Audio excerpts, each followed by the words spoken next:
براہ راست محمد عربی صلی اللہ علیہ وسلم کے صحابہ شاگرد ہیں، صحابہ حضور کے مرید ہیں، صحابہ حضور کے مقتدی ہیں، صحابہ حضور کی فوج کے سپاہی ہیں۔ ایک ایک نے کمال کر دیا۔ جناب ابو بکر صدیق رضی اللہ تعالیٰ عنہ فرماتے ہیں میں اچانک محلے میں جا نکلا۔ ابو بکر کہتا ہے میری یہ عادت تھی، شروع پہ جو اسلام آیا مکے میں، چودھری مارتے ہیں، رئیس مارتے ہیں، سردار مارتے ہیں، کمزوروں کو مارتے ہیں، جو کلمہ پڑھتا تھا پہاڑ ٹوٹ جاتے تھے، پیر پکڑ کر مکی کی گلیوں میں گھسیٹا جاتا تھا، چمڑا ادھر جاتا تھا۔ آج یہ بات کہنا بڑا آسان ہے، تبلیغی ساتھی سفر کرتے ہیں، تکلیف اٹھاتے ہیں، اگر جی جاؤ کافروں کو کلمہ سکھا کے آؤ، اور کلمہ تو تیرے پلے نہیں تو کافروں کو تو پھر پہنچائیں گے نا۔ 80 سال کی عمر ہے، کلمہ صحیح نہیں آتا، قبر بالکل سر پہ ہے، موت سر پہ ہے، قبر سامنے ہے، پھر بھی کلمہ نہیں آتا۔ اور میں تو کئی مرتبہ کہا کرتا ہوں کہ یہ بھی فکر کیا کرو کہ اس نبی کی ذات پر تم درود پاک پڑھتے ہو صلی اللہ علیہ وسلم، جس کی ذات پہ خود خدا درود بھیجتا ہے، فرشتے بھیجتے ہیں، ہزاروں بار مجھ کو عنبر سے منہ دھو کر کے اگر درود پڑھو تو ڈرنا چاہیے بے ادبی نہ ہو جائے، تو غلط ہو درود پڑھتا ہے نبی کی ذات پہ۔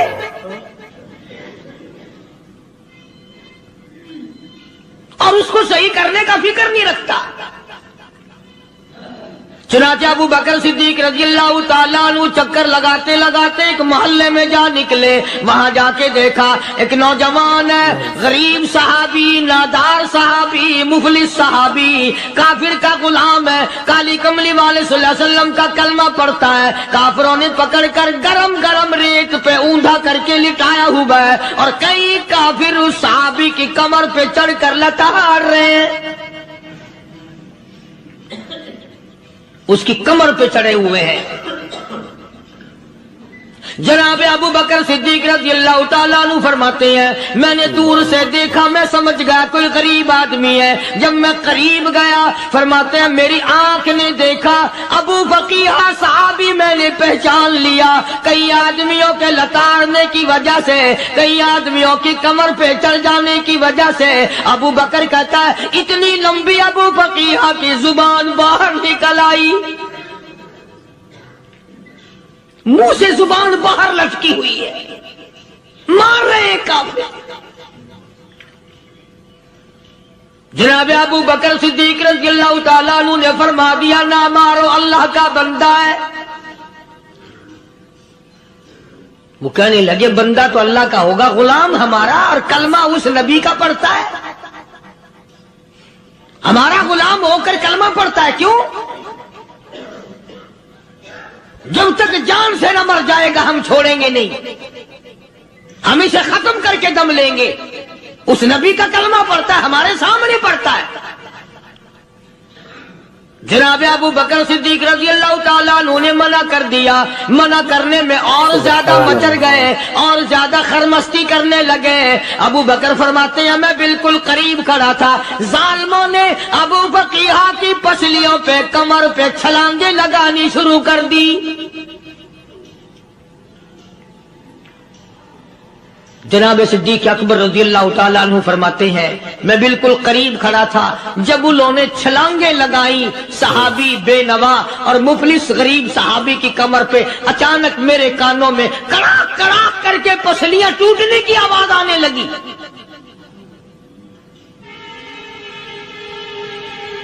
میرے سے برداشت نہ ہوا، میں برداشت نہ کر سکا۔ جناب ابو بکر رضی اللہ تعالیٰ عنہ فرماتے ہیں میں نے کہا ظالموں سودا کر لو، میں خرید لوں گا۔ انہوں نے جو منہ مانگے، دام مانگے، جناب ابو بکر صدیق رضی اللہ تعالیٰ عنہ نے وہ دام دے دیے، پیسے دے دیے۔ ہاں ہاں، غریب کی ہمدردی کی، مظلوم کی ہمدردی کی۔ آج ہمارے پاس جو پیسہ ہے وہ کنجری پہ خرچ ہو سکتا ہے، بدماشی پہ خرچ ہو سکتا ہے، ٹیپ ٹلو اور فیشن پہ خرچ ہو سکتا ہے، اللہ کے دین پہ خرچ کرنے کی ہمیں توفیق نہیں ہوتی۔ سارے سال کی کمائی کا حساب لگائیں کہ ہم نے کتنا اپنے بیوی بچوں پہ خرچ کیا، کتنا اللہ اور اس کے رسول اور اللہ کے قرآن پہ خرچ کیا۔ 100-2% بھی نہیں بنتا۔ جناب ابو بکر رضی اللہ تعالیٰ عنہ نے ابو فقیہ رضی اللہ تعالیٰ عنہ کو خرید لیا، کافروں کے نیچے سے نکال لیا، کپڑے جھاڑے، زخموں پہ مرہم پٹی کی۔ ابو بکر دوڑے دوڑے پانی کا پیالہ لے آئے اور فرمانے لگے، ابو فقیہ تجھے بڑی مار پڑی ہے، بڑی تکلیف پہنچی ہے، میں نے تیری زبان باہر لٹکی ہوئی دیکھی، نکلی ہوئی دیکھی، خشکی آ گئی ہوگی، زبان پہ کانٹے جم گئے ہوں گے، تھوڑا سا پانی پی لے۔ ابو فقیہ کہتا، ابو بکر تیرے احسان کا بدلہ خدا دے گا، تیری مہربانیوں کا بدلہ خدا دے گا، میں نہیں دے سکتا، تو نے پیسے خرچ کر کے مجھے آزاد کرایا، میں تجھے دعا دے سکتا ہوں، میں غریب ہوں، میں نادار ہوں، میں مفلس ہوں، میں مسکین ہوں، اور ابو بکر تنگ نہ کر، میں پانی پی نہیں سکتا۔ کیا بات ہے، کیوں پانی نہیں پی سکتا؟ کہنے لگا، ابو بکر تجھے کیا معلوم ہے، جن کی وجہ سے میری پسلیاں توڑ دی گئی، جن کی وجہ سے مجھے مارا گیا، جن کی وجہ سے مجھے لتاڑا گیا، جن کی وجہ سے میری پسلیاں توڑی گئی، جن کی وجہ سے میرا یہ حال کیا گیا، جب تک میں آقا کا دیدار نہ کر لوں میں پانی کی بوند پی نہیں سکتا۔ مجھے پہلے شربت دیدار پینا ہے، میں نے سرکار مدینہ صلی اللہ علیہ وسلم کی زیارت پہلے کروں گا، پانی بعد میں پیوں گا۔ او ابو فقیہ تجھے تو بڑی سخت مار پڑی ہے، تجھے تو بڑی تکلیف پہنچائی گئی ہے، میں تجھے حضور کے دربار میں لے کے چلوں گا، تو پانی تو پی لے۔ کہتا، کوئی مجنوں بتاتا ہے، کوئی کہتا ہے دیوانہ، کوئی مجنوں بتاتا ہے، کوئی کہتا ہے دیوانہ، یہ تو مرض عشق احمد کا ہوا بیمار میں بھی ہوں۔ اور ابو بکر تجھے کیا معلوم ہے، مجھے عشق لگا ہوا ہے، مجھے سوز و گداز لگی ہوئی ہے، میں اپنے دل میں کسی کو بسائے بیٹھا ہوں، جب تک اس آقا کا دیدار نہ کر لوں مجھے چین نہیں آئے گا۔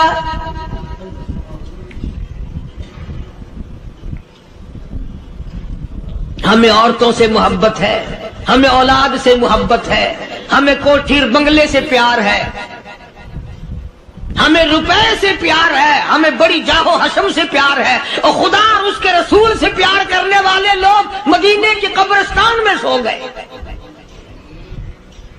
قرآن سے پیار کرنے والے لوگ، حضور کے درباری لوگ وہیں سو گئے۔ اندازہ لگاؤ، کوئی مار کھا کے اپنے ماں باپ کے پاس جائے گا، کوئی بھائی برادری میں جائے گا، کوئی تھانے میں رپورٹ لکھوانے جائے گا، کوئی اسپتال میں 60ویں ٹکٹ لینے جائے گا، کوئی ڈاکٹری کرانے جائے گا۔ ابو فقیہ تم کتنے خوش نصیب ہو، امام الانبیاء کے دربار میں چلے ہو۔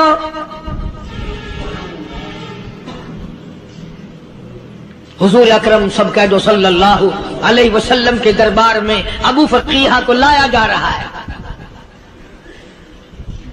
علماء نے لکھا ہے کہ جب ابو فقیہ حضرت کے دربار میں پہنچے تو خبر تو پہلے تھی نا کہ بڑی مار پڑی ہے، رحمت کائنات نے اٹھ کر سینے سے لگا لیا، تشریف فرما ہوئے، فرمایا ابو فقیہ جی حضور، میں نے سنا ہے تو نے پانی نہیں پیا، اتنی مار پڑی، تیری پسلیاں توڑ دی گئی، تیری کمر پہ چھلانگیں لگائی گئی، تجھے گرم گرم لیٹ پہ لٹایا گیا، تیری زبان باہر نکل آئی، اور میں نے سنا ہے تو نے پانی نہیں پیا۔ کہتا ہے آقا ہاں نہیں پیا۔ فرمایا کیوں نہیں پیا؟ کہتا ہے آقا میں اس وقت پانی پیتا میرے منہ میں صرف پانی جاتا، اب پیوں گا ہاتھ تیرا ہوگا منہ میرا ہوگا، پانی میرے منہ میں جائے گا، مجھے حوض کوثر کا مزہ یہی آ جائے گا، مجھے لطف آئے گا محمد عربی صلی اللہ علیہ وسلم کے ہاتھ سے پانی پینے کا۔ علماء نے لکھا ہے کہ حضرت نے جب اپنے رحمت والے ہاتھ سے وہ انگلی چاند کو اشارہ کیا، جگر پھنس کر ٹکڑے ہو گئے، وہ انگلی اشارہ کیا سورج واپس ہو گیا، وہ انگلی درخت اپنی جڑیں چھوڑ کر پیغمبر کے قدموں میں آ گئے، وہ انگلی جن میں کنکر پہاڑ کے لیے تو کلمہ پڑھنا شروع کر دیا، وہ انگلی اونٹ کی طرف کی تو بول پڑا، وہ انگلی چڑیا سامنے آئی تو انہوں نے شکایت کر دی، وہ انگلی جن کو دیکھ کر کے بیت اللہ پھر گیا۔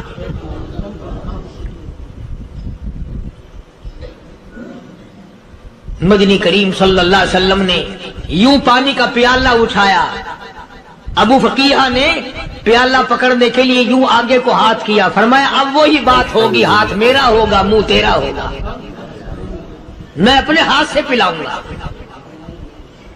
ابو فقیہ کو پانی پلا دیا اور پانی پلانے کے بعد پوچھا اب تیرا کیا حال ہے، اب حال کیا ہے؟ کہتا ہے آقا تیرے چہرے پہ فدا شمس و قمر، تیرے چہرے پہ فدا شمس و قمر، تیری زلفوں پہ تصدق شام و سحر،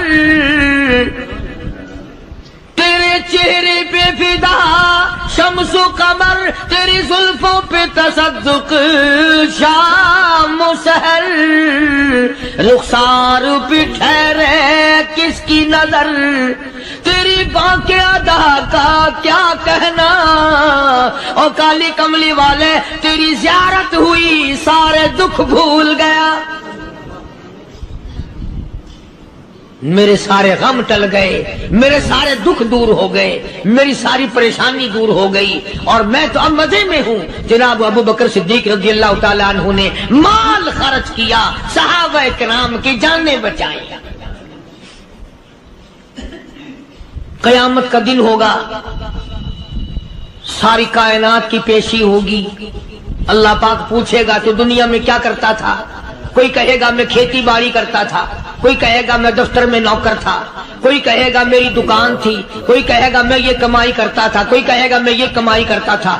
آئے گی باری ابو بکر کی، اللہ پاک پوچھے گا دنیا سے کیا لایا، ابو فقیہ، حضرت بلال، حضرت نادیہ، حضرت زنیرہ اور کتنے صحابہ کرام کی جماعت کو پکڑ کر اللہ کے عدالت میں کھڑا کر کے ابو بکر کہے گا الہی صدیق کی کمائی تیرے سامنے موجود ہے۔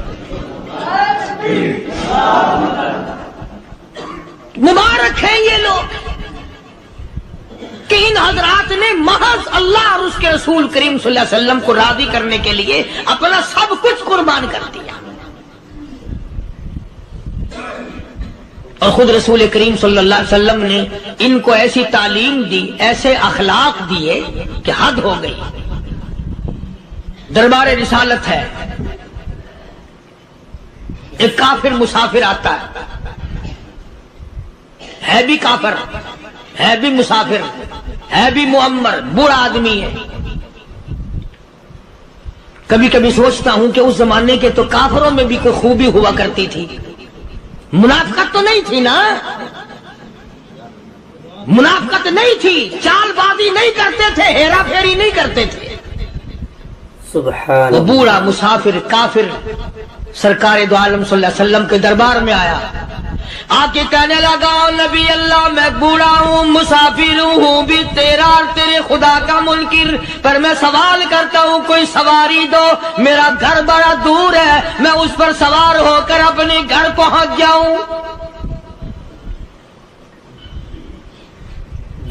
حالانکہ مسلمانوں کے پاس سواریاں کہاں تھی، خود تنگی میں تھے، وطن چھوڑ کے آئے، قربانیاں دے کے آئے، پتے چباتے ہوئے آئے، پانی پورا رج کے پینے کے لیے پانی نہیں ملتا، اور حضور کریم صلی اللہ علیہ وسلم کو پتا تھا کہ یہ سوال کرنے والا ہمارے عقیدے کا نہیں، رحمتی کائنات کا دریائے کرم جو اس میں آیا، صحابہ کرام کی طرف خطاب کر کے فرمایا کون ہے جو آج میں محمد الرسول اللہ صلی اللہ علیہ وسلم کو سواری دے؟